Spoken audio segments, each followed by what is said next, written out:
자, 하고 여러분, 저희가 지금 지난 강의에서 여기까지 했던 것 같습니다. 그죠? 하나님의 아들. 그래서 지금, 흐름이 어떻게 되고 있냐면, 구약으로부터 물려받은, 그래서 하나님 신학에 대해서 우리가 지금 하고 있습니다. 하나님에 대한 신학. 그래서 구약으로부터 물려받은 하나님에 관한 신학, 우리가 이야기를 해 보았는데요. 뭐, 창조주 한 분이신 하나님, 이스라엘의 하나님, 편재와 초월. 그 다음에 이제 하나님 신학 안에서 예수를 이해하는 거죠. 기독론 이야기. 그래서 선생과 선지자, 메시아, 그 다음에 인자 이야기했고요. 하나님의 아들 이야기했습니다. 그래서 제가 강조를 했지만 아마도 예수님에 관한 기독론적 이해에서 제일 중요한 거는 요겁니다. 요거. 제일 중요한 거 두 개가 요거하고 그 다음 단계, 그 다음 단계죠. 요거 주라고 하는 것. 요 두 개가 제일 중요합니다. 왜냐하면 예수님이 하나님의 아들이 되어 버리는 순간 하나님은 이제 예수님의 아버지가 되는 거죠. 이스라엘의 아버지였는데 그래서 요 사실이 지금 예수님이 하나님의 아들이라고 하는 기독론적 인식이 하나님에 대한 신학을 가장 많이 바꾸어 버리는 내용이 되고요. 두 번째로 이제 하나님 신학을 가장 많이 바꾸는 요소는 주라고 하는 개념입니다. 주. 왜냐하면 주는 구약 성서에서 하나님의 이름이에요. 하나님의 이름이고 하나님의 우주적인 통치권을 상징하는 표현이에요.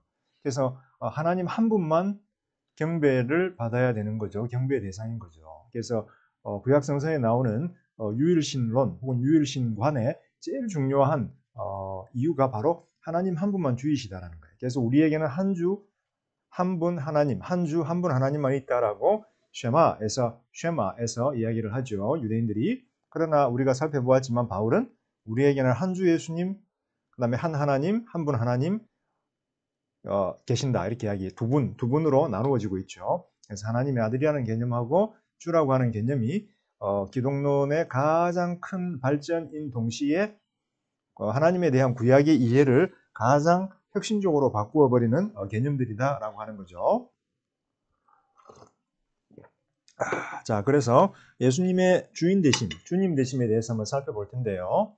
예수가 온 세상의 주로 불린 것은 부활 후입니다. 부활 후. 부활 전이 아니에요. 부활 전부터 예수님은 주라고 불린 것이 아니라 부활 후에야 불린 것이에요. 그래서 빌립보서 2장 9절 11절 여러분 잘 아시죠? 그러므로 하나님께서 예수를 주로 높여, 그죠? 만물이 다 경배하게 하고 다 경배 모든 입이 예수를 주로 고백하게 하고 경배를 돌려드렸죠. 그 다음에 로마서 1장 3절 4절 같은 경우는 이제 주라기보다도 하나님의 아들로 능력으로 선포되는 것이 부활 이후이다 라고 하는 사실이 담겨 있고요. 그 다음에 주라고 불린 것과 동시에 이름만 불린 것이 아니라 실질적으로 하나님의 우편에 앉도록 높아졌다라는 거죠.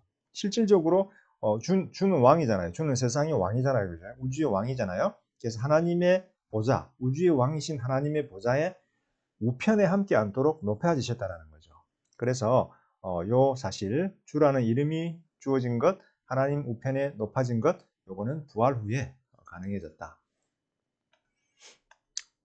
그리고 이제 하나님 우편에 높아진 예수는 아마도 초대교회의 가장 강력한 영적인 체험이었을 것 같아요. 물론 이제 오순절 성령 체험이 있었죠. 초대교회가 경험했던 어떤 강력한 엑스타시가 있었어요. 뭐 황홀한 경험, 오순절. 그런데 이거보다도 더 강한 체험이었겠죠. 왜냐하면 성령이 강하게 오신 거는 그럴 수 있어요. 선지자들도, 그 다음에 과거의 구약의 선지자들도 또 예수님도 성령 세례를 경험했기 때문에. 그런데 하나님 우편에 높아진 예수를 하나님과 함께 본다라는 거, 요거는 놀라운 체험이죠. 유일신관을 유지한 유대인 출신 제자들의 기존의 신앙을 송두리째 뿌리 뽑아버리고 송두리째 바꿔버리는 패러다임 체인저죠. 패러다임 체인저.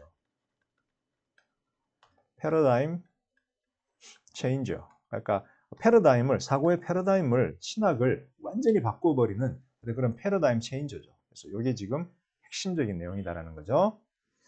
그래서 초대 교회의 믿음의 핵심은 뭘까요? 믿음의 핵심.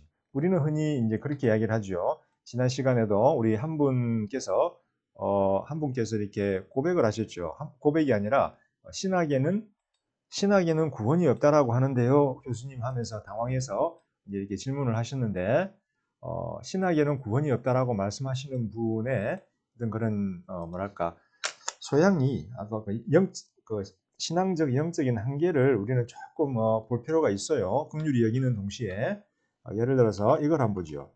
자, 구원은 어디서 나오나요? 자, 성경으로 봐야 돼요. 성경. 내 생각 말고 성경에서 뭐라고 하는지. 자, 여기 보면 로마서 10장 9절입니다. 로마서 10장 9절. 네가 만일 입으로 예수를 네가 만일 입으로 예수를 주로 시인하며 또 하나님께서 주로 시인하며 하나님께서 그를 죽은 자 가운데서 살리신 것을 네 마음에 믿으면 구원을 받는다는 거예요.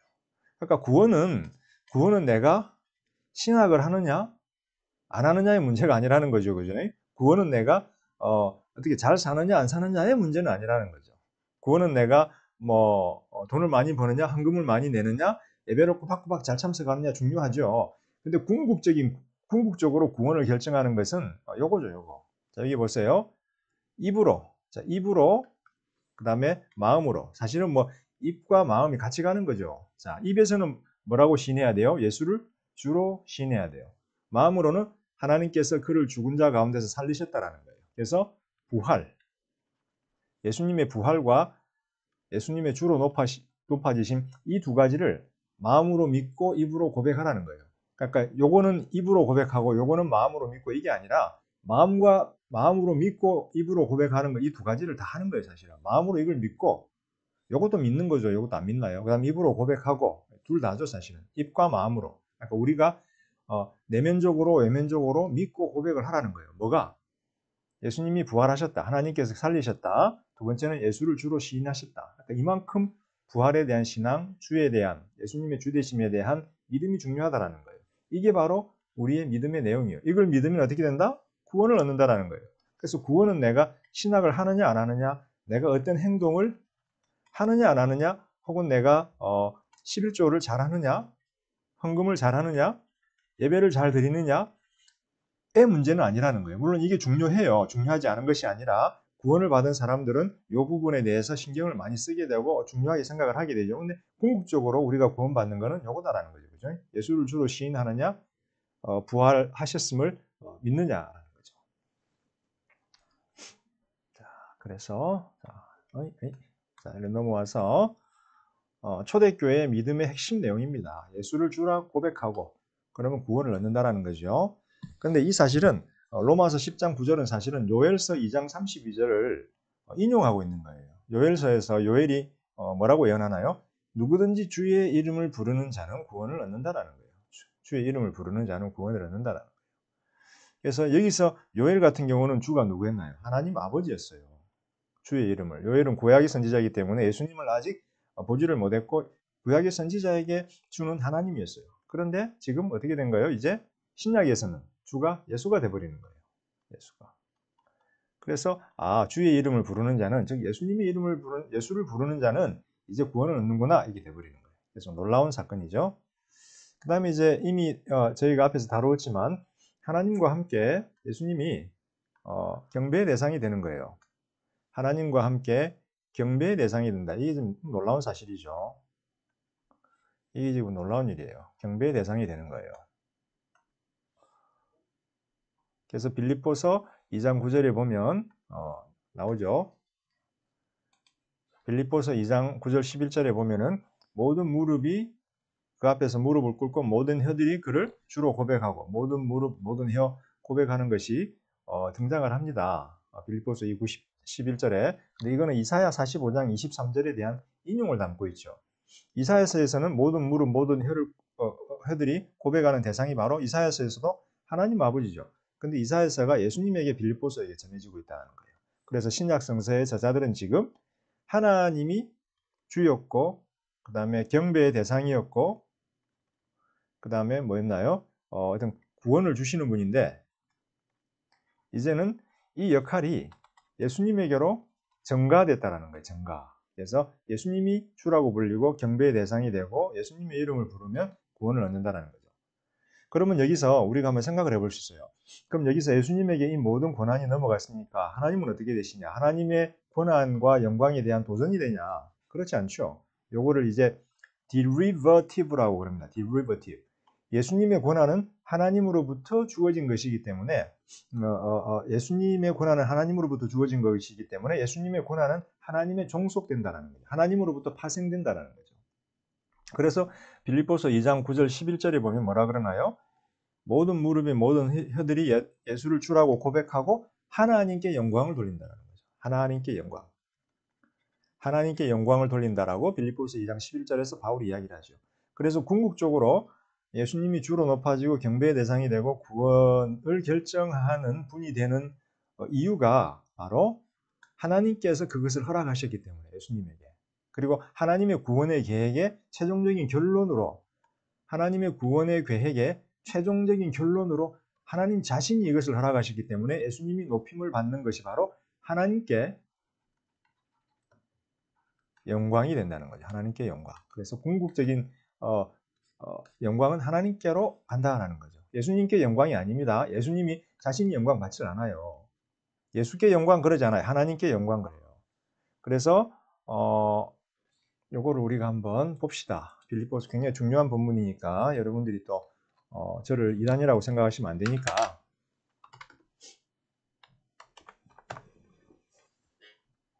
자, 여기 보시면 이름으로 하나님이 누가 높인 거예요? 하나님이 그를 높이신 거예요. 하나님이 높여 모든 이름에 뛰어난 이름을 주시고 하늘에 있는 자들, 땅에 있는 자들, 땅 아래 있는 자들로 모든 무릎을 예수의 이름을 꿇게 하시고 결국 하나님이 하신 거예요. 하나님이 그렇게 하신 거예요. 하나님이. 모든 입으로 예수를 주라 신하여 누구에게 영광을 돌린다? 하나님 아버지께 영광을 돌리는 거예요. 하나님 아버지께서.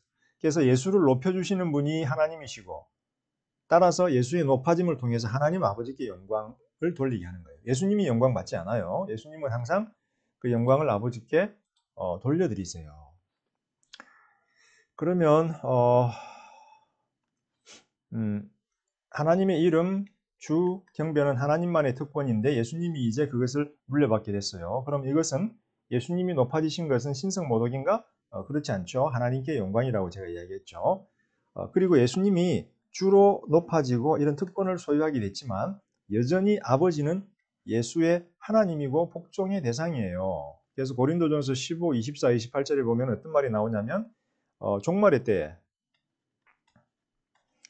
때에 예수님이 여기 계세요. 모든 대적들을 굴복시키고 그 다음 하나님 아버지께 복종해요. 모든 것들을 굴복시킨 다음에 하나님 아버지께 복종을 하고 예수님이 하나님께 복종을 하시고 모든 권세들을 하나님 앞에다가 내어드리는 거예요. 그래서 하나님은 여전히 아버지는 여전히 예수님이 하나님이고 복종의 대상이에요. 예수님이 하나님 아버지께 순종하고 복종하는 거예요. 그죠? 그러면 질문이 들어가죠. 삼위일체라고 하는 개념에 대해서 한번 생각을 해봅시다. 삼위일체. 삼위일체는 성부, 성자, 성령이 위와 본질과 모든 면에서 동일하다. 이게 삼위일체죠. 그죠? 성부와 성자와 성령이 위와 질서, 본질, 모든 게 동일하다. 이게 삼위일체죠. 근데 신약 성경에 보면 그렇지가 않죠. 왜냐하면 아버지가 계시면 아들이 여기서 아버지께 복종하고 그 다음에 아들이 또 성령을 내어보내고 요런 구조죠. 요런 구조. 물론 여기 신성이에요. 신성. 요 밑에는 이제 피조물들이 있고 그래서 신성 안에 세 분의 하나님이 계신데 동등하죠. 성부와 성자와 성령이시고 하나님이시고 아들을 본 자는 아버지를 보았고 성령을 본 자는 아들을 경험했고 또 아버지를 경험하고 그래서 삼위일체시죠. 그렇지만 이 안에 위계 질서가 존재한다 안 한다? 존재하죠. 아들이 아버지께 복종하잖아요. 그리고 아들이 성령을 보내시고 아버지도 성령을 보내시고 이 안에 어느 정도의 신적인 위계 질서가 존재해요. 그래서 우리가 삼위일체 개념을 1번으로 이해할 것인가 2번으로 이해할 것인가 뭐 어떻게 이해하시는지 모르겠지만 제가 봤을 때 바울의 경우는 이쪽이 아닌가라는 생각이 들어요. 고린도전서도 그렇고 물론 좀 더 고민을 해 보시도록 하십시다. 자, 이제 하나님의 지혜와 말씀이라고 하는 부분, 하나님의 지혜와 말씀이라고 하는 내용에 대해서 한번 살펴보도록 하겠습니다. 하나님의 지혜와 말씀. 구약 성서에서 창조의 동력자였죠. 지혜와 말씀은. 그리고 창조의 능력이었습니다. 그래서 잠언 8장에 보게 되면 지혜는 하나님과 함께 계셨고 하나님의 자녀였고 아들이었고 창조의 동력자였고 창세기 1장에서는 하나님이 말씀하심으로 만물이 존재하게 되었죠.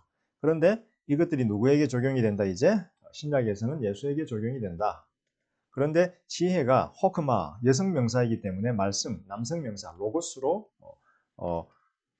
예수님이 불린다. 그래서 요한복음 1장. 자, 로고스 뭐예요? 띠오 라지 혹은 라직. 자, 하나님 라직. 하나님에 대한 학문 로고스 라직. 하나님 예수님이 말씀이다라는 것은 예수님이 바로 라직이고 말씀이고 논리라는 거죠. 그래서 논리, 학문이 이 말씀 안에 포함이 되어 있는 거죠. 그래서 신학을 하는 사람이 구원이 없으면 말씀이신 하나님을 쫓고 말씀이신 예수님을 쫓고 예수님에 대해서 공부하고 묵상하는 사람들은 구원을 못 받을 수도 있겠네요. 그죠? 우리가 그렇게 생각을 하면 안 됩니다. 그래서 항상 자 예수에게 적용된 하나님의 특권은 뭐냐면 종말의 심판, 성령을 보냄, 그리고 주라 불림, 그 다음에 죄를 용서하는 권한, 그리고 창조주와 같은 특권들이 예수님에게 적용이 됩니다. 그래서 이거는 종말의 심판관은 인자였고 성령을 보내는 것, 주라 불리는 것, 죄를 용서하는 것 여러분 그 뭐죠? 어떤 그 복음서에서 보면은 뭐라고 그러나요? 그 중풍병자가 이렇게 하늘에서 내려오니까 천장에서 내려오니까 네 믿음이 너를 구원하였다. 네 죄를 용서함 받았다. 네 이걸 들고 나가라. 평상을 들고 나가라. 침대를 들고 나가라 그러죠. 그래서 인자가 죄를 용서할 권한이 있다라는 거죠. 그리고 심지어는 이제 창조주로서의 권한을 함께 공유하게 된다라는 거죠. 말씀이신 주님께서. 그래서 고린도전서 8장 6절 우리가 살펴보았죠. 요거 쉐마 나왔었죠. 쉐마. 그래서 하나님이 창조의 소스죠. 기원이죠. 하나님께서 창조를 시작하셨고 창조의 궁극적인 목표가 되셨고 근데 예수는 창조의 수행자죠. 예수를 통해서. 그러니까 하나님이 여기 있고 예수가 있는데 하나님께서 창조를 시작하셨어요. 시작하셨고 예수가 그걸 실행하셨고 이제 만물의 존재 이유가 하나님께로 돌아가는 거죠. 여기에도 지금 성부와 성자 간에 위기 질서와 차이가 존재하잖아요. 그죠? 만물의 목적이시고 시작이시고 시작이고 목적이신 분이고 이분은 실행자이신 분이에요. 예수를 통해서. 그 다음에 선재하며 보이지 않는 하나님의 영광을 계시하시는 분. 선재하신다. 창조 전에 존재하셨고 보이지 않는 하나님을 계시하시는 분이다. 골로새서 1장 히브리서 뭐예요? 하나님의 형상이죠. 형상. 하나님의 형상. 그래서 이 아이디어는 요한복음에서 굉장히 강하게 나타나죠. 보이지 않는 하나님을 보이는 아들이 드러낸 거죠. 아들을 본 자는 아버지를 보았고 아들을 영접하는 아버지를 영접하였고 아들을 영접한 자는 아버지를 영접하였고 아들을 거절한 자는 아버지를 거절하였고 그래서 바울에게는 이것이 형상이죠. 보이지 않는 하나님의 보이는 어떤 그런 계시. 그래서 골로새서랑 히브리서에 보면 형상 개념이 등장을 하고 요한 같은 경우는 이제 말씀이신 하나님 예수님께서 아버지를 계시하셨고 그래서 하나님의 영광을 계시하시는 분이다. 물론 유대인들은 이 지혜가 혹은 말씀이 율법으로 성육신했다라고 믿어요. 벤시라나 바룩 유대인들의 제2성전 시대 문서에 보면 율법으로 성육신해서 그래서 지혜가 있는데 말씀이 있는데 유대인들은 율법으로 성육신해서 유대인들 가운데 거의 있다라고 보고 크리스찬들은 예수로 성육신했다라고 보죠. 그래서 유대인들은 그렇게 율법에다가 집착을 하는 거예요. 우리는 예수를 믿는 데에 더 집중을 하고 의견이 다른 거죠. 기독론적 발전은 하나님에 대한 신학적 전제에 큰 변화를 가져옵니다. 그죠? 유일신 하나님에 대한 믿음을 담은 쉐마가 이위일체론적 신앙으로 바뀌어버렸죠. 이제 하나님 아버지만 이렇게 보였는데 보좌에 우편에 예수님이 보이기 시작했다라는 거죠. 예수님이 보이기 시작했다. 그래서 이 자체가 이미 하나님에 대한 예수님의 존재 자체가 하나님에 대한 신앙을 완전히 바꾸어버린다. 패러다임 체인저다. 그래서 고린도전서 8, 6장 요거는 바울이 아마 만들어낸 신학적인 어떤 그런 깨달음 내지는 신학적인 크리드 어떤 신조인데 초대교회 안디옥 교회가 동의했던 것 같아요. 굉장히 오래된 신조인 것 같아요. 자, 예수에 대한 경배 이 부분 제가 이야기를 했는데 조금만 더 해보죠. 그러면 여기서 질문이 들어가죠. 언제부터 예수는 초대교회의 경배의 대상이 됐을까? 부활 직후였을까? 언제부터 했을까라는 거죠. 언제부터 했을까? 아까 빌립보서 2장 9절에는 이사야 45장이 들어가고 그 다음에 요한계시록에서도 예수님이 경배의 대상이고 하나님의 보좌를 공유하죠. 하나님의 어린 양이 등장해서 하나님 우편에 앉아 계시면서 혹은 서 계시면서 천사들과 그 다음에 장로들의 경배와 영광을 받습니다. 모든 면에서 하나님과 동등하죠. 동등할까라는 질문을 했는데 요 질문도 먼저 대상을 하죠. 언제부터? 정답은 굉장히 빨리. 왜냐하면 예수님이 30년에 돌아가시고 바울이 32년, 33년경에 바울이 회심을 했어요. 예수님이 부활하시고. 근데 예수님에 대한 경배는 마라나타, 주에 대한 경배는 바울이 만들어낸 것이 아니라 바울이 이미 회심했을 때 이미 제자들이 경험하고 있던 거였어요. 그래서 아마도 요 사이에 예수님에 대한 경배가 발생했을 것이다. 그런데 부활 직후가 아니었을까? 부활 후 곧이 아니었을까? 굉장히 빨리가 아니었을까라고 추정을 해요. 영적인 체험 속에서. 그래서 우리가 마가복음 16장이나 마태복음 28장 보면 예수님이 부활하신 다음에 제자들 앞에 등장하니까 제자들이 바로 예수를 경배를 하죠. 그래서 복음서에서는 부활 직후로 나오는데 그것은 조금 빠른 것 같고 어쨌든 간에 굉장히 빨리 요 2년 사이 제 견해로는 이 30년 가까이 그러니까 부활한 다음에 얼마 지나지 않아 예수님이 초대교회 경배의 대상이 되었을 것이다 라고 저는 추정을 하고 학자들도 그렇게 추정을 할 겁니다. 질문은 모든 면에서 하나님과 동등한가 라는 거죠. 예수님이. 그런데 제가 이야기를 했죠. 감사는 누구에게 돌려드려요? 예수님으로 인해서 치료를 받았어요. 그럼 치료받은 사람, 나은 사람이 예수님께 감사하나요? 하나님께 감사하죠. 예수님께 영광을 돌리나요? 하나님께 영광을 돌리죠. 그래서 항상 하나님이 영광과 감사를 받는다. 누구를 통해서? 예수를 통하여. 그래서 예수님은 하나님께 영광을 돌리는 분이다. 그래서 여러분들이 삼위일체를 이해하실 때도 조금 더 신약 성서 본문을 조금 더 염두에 두시면서 생각을 하고 이해를 하고 하셨으면 좋겠다라는 거죠.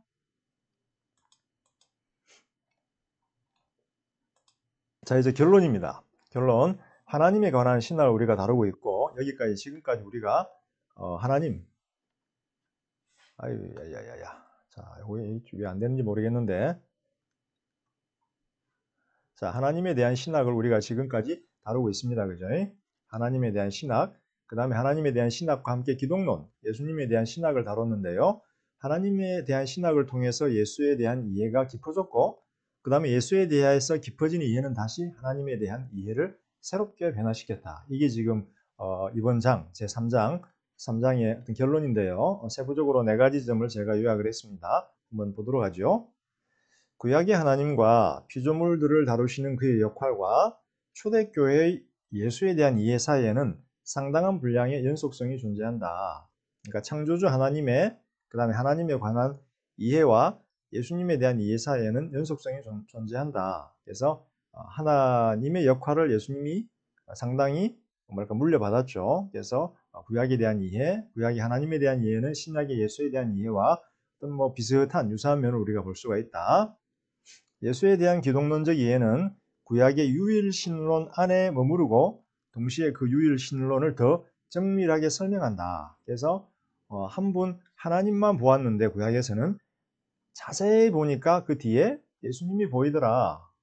그래서 한 분만 보였는데 예수님이 보이더라. 아까 쉐마 고전 우리 8, 6, 그죠? 하나님이 한 분이셨는데 자세히 보니까 예수님이 계셔서 예수님이 하나님을 위해서 사역을 하시고 하나님께서 예수를 통해서 구원의 과정을 이루어 가시더라. 그래서 유일신론 안에 머무르는 동시에 더 정밀하게 설명한다. 그럼에도 불구하고 모든 경배의 대상, 모든 구원의 목적은 아버지에게 집중이 되더라. 그죠? 아버지에게 집중이 되더라. 그래서 유일신론 안에 머무른다. 근데 두 번째, 기독론에 대한 신약 성서의 다양성과 일치된 강조점을 함께 보자. 그래서 예수님에 대한 신약 성서의 이해는 굉장히 다양한 내용들이 존재한다. 대제사장, 선지한 말씀, 고난받는 종, 성육신한 아들, 그 다음에 그리스도, 그 다음에 인자, 뭐 이런 여러 가지 막 내용들이 존재하고 신약 성서의 저자가 누구냐에 따라서 이 내용들을 강조한다. 이 내용들을 강조한다. 히브리서는 대제사장됨을 강조하고 요한은 선지한 말씀을 강조하고 그다음에 마가와 또 누구죠? 바울도 고난받는 종을 강조하고 성육신한 아들됨을 또 마태와 누가, 마가 다 강조하고 인자됨도 강조하고 약간씩 강조점의 차이가 나온다. 그렇지만 다양한 견해들이 존재한다. 그런데 모든 신약 성서의 저자들이 일치하는 바는 뭐다? 하나님과 함께 예수님이 경배의 대상이 되었고 우주의 주가 되었다. 그래서 이 사실이 바로 그들의 믿음의 핵심이다. 믿음의 핵심이다. 우주의 주가 되기 전에 부활하셨죠, 그죠? 그래서 부활도 포함시켜야 되겠죠. 그래서 이 내용이 바로 신약 성서 성도들의 믿음의 핵심이다. 그래서 흔히 우리는 그렇게 생각합니다. 야, 무조건 믿어. 의심하지 말고 질문하지 말고 고민하지 말고. 그래서 질문하는 사람, 의심하는 사람, 고민하는 사람 신앙이 없다라고 이야기합니다. 근데 그들이 말하는 신앙은 무엇일까요? 마음의 확신이고 흔들리지 않는 어떤 그런 마음의 확신일까요? 무엇에 대한 확신일까요? 요것에 대한 확신이죠. 예수님이 부활하셨고 경배의 대상이신 우주의 주인이시다라는 요것에 대한 확신이 바로 그들의 믿음의 핵심이었다는 거죠. 이 믿음이 바로 구원을 줍니다. 그래서 이것을 바로 구원을 주는 믿음이라고 합니다. 세 번째, 초대교회의 신약함은 제자들이 시작한 것이 아니라 예수로부터 시작을 하셨어요. 예수님이 신약함이 아니라 신학함이죠. 초대교회의 신학함. 예수님이 신학자세요. 예수님이 신학을 하셨어요. 그래서 이게 참 신학을 하면 구원이 없다라는 말을 해버리면 예수님도 구원을 경험하지 못하신 분이 되버릴 수가 있어요. 예수가 신학을 하셨어요. 제자들이 한 것이 아니라 예수님이 구약 안에서 하나님을 이해하고 구약 안에서 율법을 이해하고 구약 안에서 자신의 가르침과 사역을 이해하셨다라는 거죠.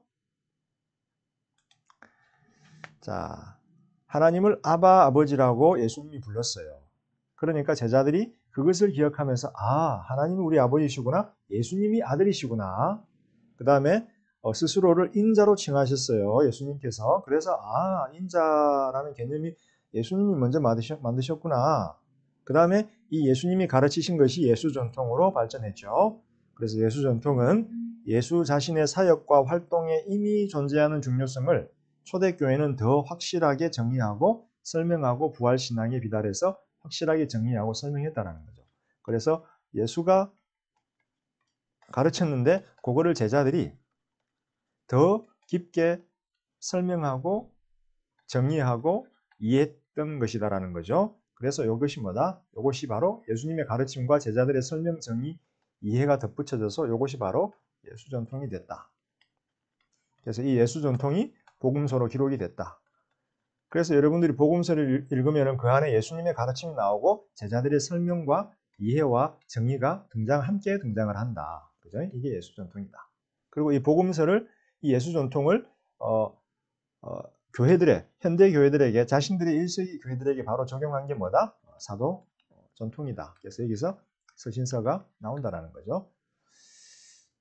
그래서 역사적인 예수, 실질적으로 가르쳤던 예수와 제자들이 믿은 예수, 믿음의 그리스도 간에는 연속성이 존재한다. 나중에 제가 좀 더 수업 시간에 설명을 좀 하겠습니다. 자, 삼위일체인데요. 마지막 네 번째 포인트. 하나님에 대한 삼위일체론적 이해는 부분적으로 마태 28, 고전 12, 그리고 고린도후서 13 등에서 발견됩니다. 그러나 말씀, 영, 그리고 지혜와 같은 유대 전통의 제2의 신적인 존재들을 배경으로 하나님과 동일시되는 예수에 대한 이위일체론적 이해가 발전이 되죠. 유일신론에서 이위일체론적 견해로 넘어가고 그 다음 삼위일체론적 견해로 넘어가게 되죠. 자, 그럼에도 불구하고 하나님과 예수 성령 간에는 위계 질서와 차이점들이 존재한다. 궁극적인 영광은 하나님이 받으시고 예수는 실행자이시고 성령도 부활한 예수 다음으로 나타나서 이 땅에서 하나님의 구원을 실행하시는 분이시다. 그래서 약간의 그 위계 질서가 삼위일체 안에 존재한다는 것입니다. 자, 여러분 이번 강의도 감사하고요. 수업 시간에 질문들 자세히 나누도록 하겠습니다.